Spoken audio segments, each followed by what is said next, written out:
Erik Nienhuis, winkeleigenaar van de Jongens van Hemmers. Een van de mooie muziekwinkels in de stad Groningen. Hemmers is een winkel die al vanaf 1937 bestaat. De vader van Roel Hemmers, mijn oude baas, die is een winkel begonnen in muziekinstrumenten voor de oorlog. En heeft dat in de oorlog, Tweede Wereldoorlog, redelijk door kunnen zetten. Daarna ging het natuurlijk allemaal iets makkelijker. En toen is hij op een gegeven moment ook muziek erbij gaan verkopen, grammofoonplaten. Dat was toen nog voornamelijk Nederlandstalige muziek, volksmuziek, bladmuziek. En later heeft zijn zoon Roel Hemmers de zaak overgenomen in 1967 en die begon al de jaren daarvoor Beatles en Rolling Stones in te kopen. En zodoende kwam er steeds meer pop-invloed in de winkel. En wat ik al zei, hij ging toen ook importeren en zodoende kwam ook de eerste elektronische en soul dingen binnen. James Brown, Kraftwerk. Dat kwam allemaal terecht bij Hemmers. Ja. In de 80e jaren had je zeker al veel elektronische invloeden met bands als Nieuwe Orde, die elektronica in de popmuziek brachten. En toen kreeg je ook echt de 12-inch cultuur. Waardoor mensen extended versions gingen draaien en veel instrumentale gedeeltes van elektronische muziek. Nou, en toen, wat ik zei, kreeg je de hip-hop en de house. En die gaven echt een commerciële boost aan de dancemuziek ook. Toen werd het breed gewaardeerd.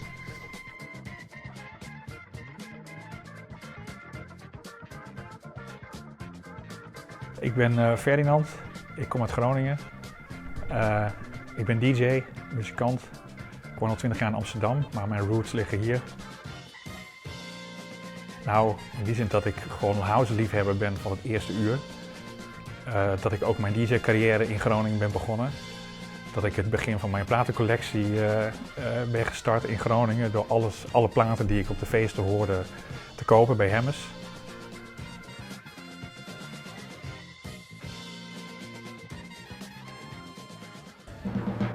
From ABC, this is World News Tonight with Peter Jennings. Reporting tonight from Berlin. From the Berlin Wall specifically, take a look at them. They've been there since last night. They are here in the thousands, they are here in the tens of thousands. Occasionally they shout, Die Mauer muss weg, the wall must go. Thousands and thousands of West Germans. De Berlijnse muur viel, perestroika, de Sovjet-Unie viel uit elkaar. Nederland won het EK voetbal. En de generatie die toen van school kwam, die waren wel een beetje klaar met dat depressieve jaren 80 gevoel. The wall fell, as you know, and then there's still this vibe, and that is also something to do with this. This vibe still was in the city. Like people were like, "Wow, what's going to happen now?"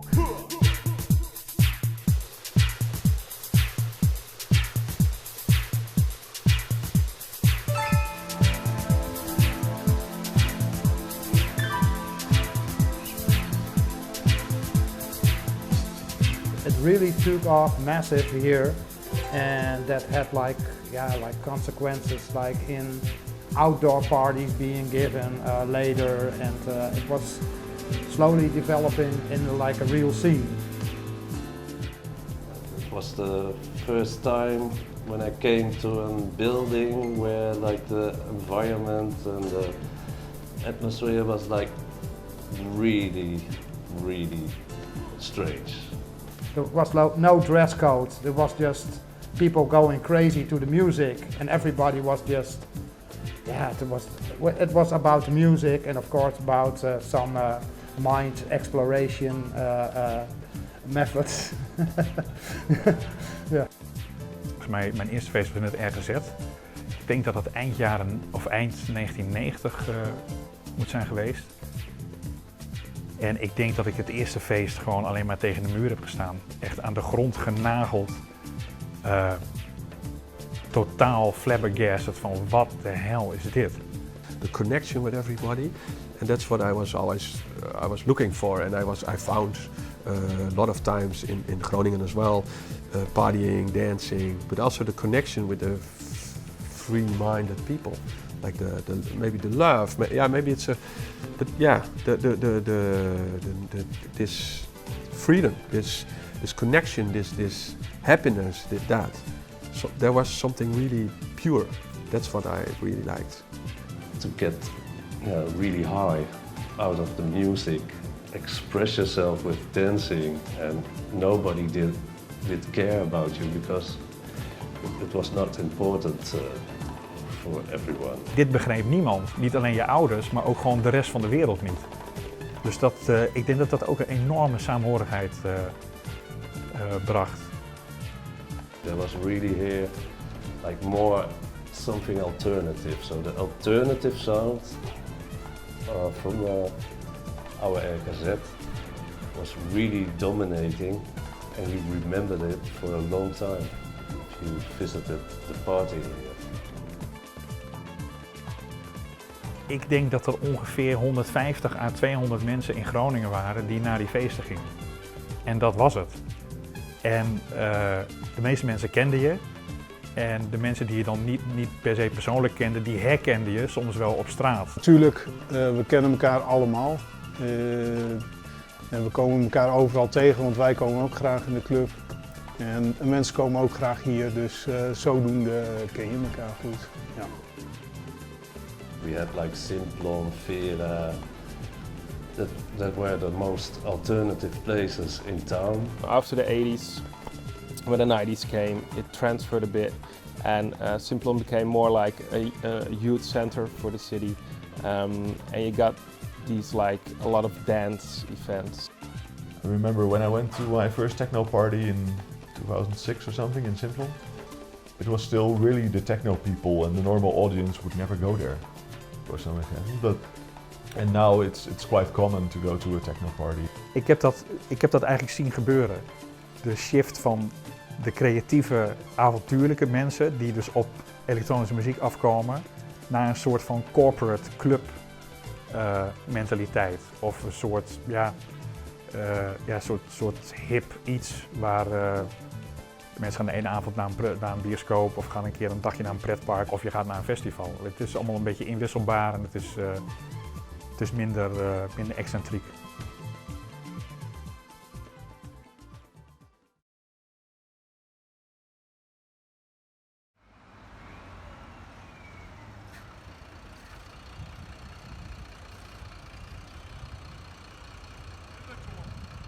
A couple of years ago, Simplon went broke, and we started over again, this time together with Vera, making it one corporation. The environment of Groningen really changed, and a lot of things we did here in the past are moved on towards other venues or other places. You got all these new things that popped up in the last 4 or 5 years, which make altogether it makes a great environment if you're into dance or club music. Yeah, actually Chris met me because I had my headphones on, like the typical DJing headphones from Sennheiser, and then he took them off my head and said, if you listen to music here, listen to some good music, and put a set of this on. And luckily since then he became a much better DJ than he was back then. Nothing more to say. Yeah, I'm Leonard, this is Chris. Together with 2 more friends who are not living here anymore, we started Eclectic Theory. Right now we're doing monthly parties at Oost.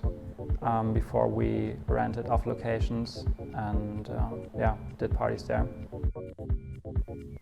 I'm Miss J. I had an epic house to throw house parties in, and I had already had a controller back home, so when I brought that over, it was came on from there. Eventually starting to take it a little more serious with a group of friends, which eventually developed into the Cave, and through the Cave we were able to actually make a little bit more serious connections with Oost.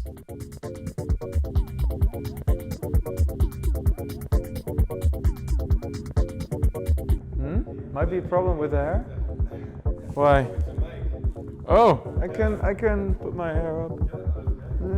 no problem. Okay, well, I'm Rob van den Ham, and one of the owners of Oost, and also Achterwerk, the restaurant in the same building. We started Oost 2 years ago. I started with Bram. Oh, take the floor, Bram. Okay, yeah, Bram, last name is Steenhuis. Yeah, we started it like, I think we started the idea around 2.5 years ago now, maybe a little longer. Oost was a huge deal for the city. It's completely changed the music scene here. It's just introduced a certain quality of music that just wasn't present in the city beforehand. And that made all the difference and made people actually more interested in the content rather than just the whole context. At Oost, you really have a really coherent booking. So a lot of artists are willing to come here because they know the sound system is great. They know a lot of fellow artists that played here already and liked it. They talk to each other. Have you heard of Oost? Really nice club. You should play there. Yeah. The parties we did were like more house, techno, electro, wave, Italo, weirder stuff. And we thought that kind of sound like missed. There were not really parties like with that kind of sound. There were like some bigger events or some different stuff, but not that on a regular basis. So that's kind of the idea of Oost as well. Like Oost is in direction. You got north, east, west, south, and Oost is in different direction. And that's also like kind of a vision, like in music-wise, that we want to do something different what was not there yet in Groningen. We're quite small in the club itself. It also feels very intimate. Of course, you have to like that. Some people like big warehouse events, for example, or in a stadium with tens of thousands of people. It can also be a thing if you're into that. But what I always hear, or we always hear from people, is that they really appreciate the personal touch. They really know that we've done most of the stuff ourselves and that we are always there, and also we're always there during the nights and people like to have a chat, and the whole personal touch and the social aspect of the club is really important. What I will say, based on how I know them, is that it really comes from the heart, and I think that's the most special thing about it, is you can see the passion that comes from them and how hard they work to establish and have what they have at the moment. You know, it really takes blood, sweat and tears to get to where they are. I think the biggest competitor is Paradigm, obviously. Yeah, you see, it's difficult to explain. That's what Paradigm is, you know. So it's we always say it's a feeling, but it's a little bit lame. But different view. Yeah, different view. Yeah, different view. On reality and on society and on music and on everything. Yeah. Paradigm is also getting her vibe back, although of course it's different in the new location. But yeah, that's always the case, and they still continue booking quality acts. Yeah, Paradigm has really a statement of the good quality techno.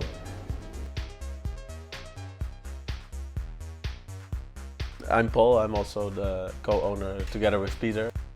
It became legendary, the Paradigm, and I thought like, okay, we can't stop this, you know. The festival's growing to 2 days, and we wanted to maybe go to a place where it was bigger so we can go international and make it a 3-day or 4-day festival, and with a campsite and everything. That was impossible in the old location, it was too small. So we started looking here, and we started the conversations with the government here to come to this place. And yeah. It's so beautiful. We are organizing some weeks during the year where we have these people like his father-in-law to teach, and then everybody can come and help, and they get some coins or festival tickets for their help.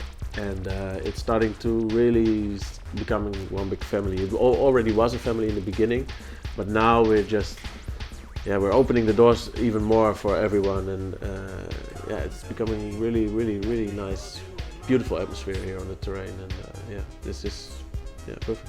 Yeah.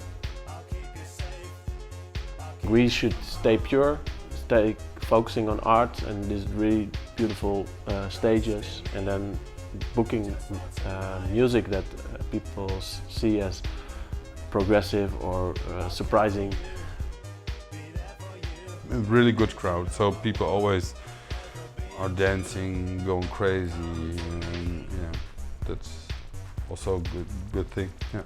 Good mix of young and old, and hippie or student or artist or just free, you know, like all different kinds of clothing. And it blends. Yeah. We were very hard ravers ourselves, and now we became parents. So we have this all types of blood. We still have it in our body. So yeah. So yeah, if you ask me, did something change? Is there something what has been changing? Yeah, this is maybe a change. Maybe people lost the belief that they can make something themselves. Sometimes it got really commercial as well, this whole party scene, because people saw there was something magic in it. There is something magic in it, but everybody has this magic, and you have to have this belief that you can organize something yourself, but you have to put something in it yourself, and it's also sometimes a little scary because you think, oh man, I'm gonna organize an ice disco. Is this gonna work out? Gee, are people willing to come? You know, and then you do it, and you just have to believe in it. There is something in that, and that's also in this party scene, that people have to stick their neck out to organize it, because hey, it's an illegal party, you know. Yeah, now these days you have like points, you have like balloons, you have like big entrance prizes. It was all like very low profile, and it keeps going on for a long time. And the squatted scene as well. You had like the Matzo or the Pakhuis, Canary. I think from the 94, 95 it became really more sophisticated. Het is echt een hele duidelijke scheidslijn, zo rond 92, 93. Dan hoor je dat houseplaten opeens anders geproduceerd gaan worden. Dan hoor je opeens dat mensen een bepaald effect hebben gezien op de dansvloer. Van hé, dat werkt. En in plaats van experimenteel muziek maken, werd het een format. Say in the beginning, like the whole techno and house scene is like, the bubble is like super big in the moment. Like it hadn't been, I would say around the beginning 90s, like techno was not that popular at all. It was like way more like hip hop and that kind of stuff. So I think the scene at the moment it's huge. I would also say like it's also more commercial. There's way more competition. There's way more parties and stuff going on at the moment. There's also way more people are into that. It's definitely true that the scene became more commercial. I'm not sure if that's. I mean, if you do parties here since the 80s, 90s, I think you have a more strong opinion about that probably. If you just have like the really big group of people, actually you focus on that smaller part, because if you have like 200 people of that perfect ravers inside your club, the vibe is like awesome. Yes, the industry did change, and it became like more mainstream than ever. But I don't think it's a bad thing, like making it more commercial or something. But I think there should be enough alternatives to go to, and that music should develop itself as it always has.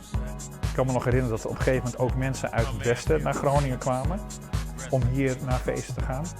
En ik kan me ook herinneren dat de mensen uit Engeland naar Groningen kwamen, omdat ook mensen in Engeland op een gegeven moment door hadden van hey, in Groningen gebeurt iets anders. En Groningen is volgens mij altijd al een muziekstad geweest. Altijd al een stad met heel veel bandjes, veel live muziek. All the people in charge of organizations like Oost, Kopjek, Paradigm, those people put so much effort and time, energy in things which are always insecure because it's hospitality business.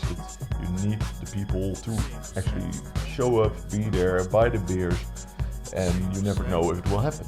There's no guarantees. So all those people putting all their time and energy and social life in making those things happen to make other people happy that can have a good night off, they're really my heroes.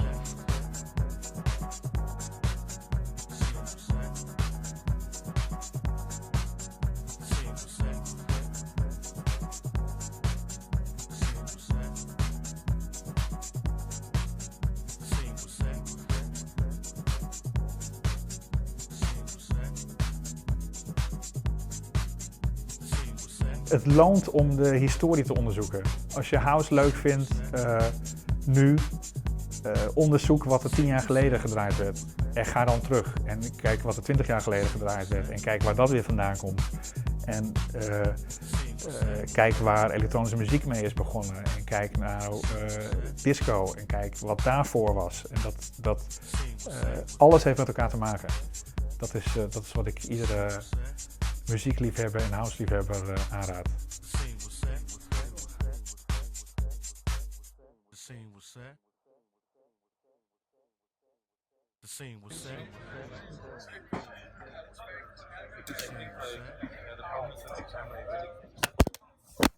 Whoops.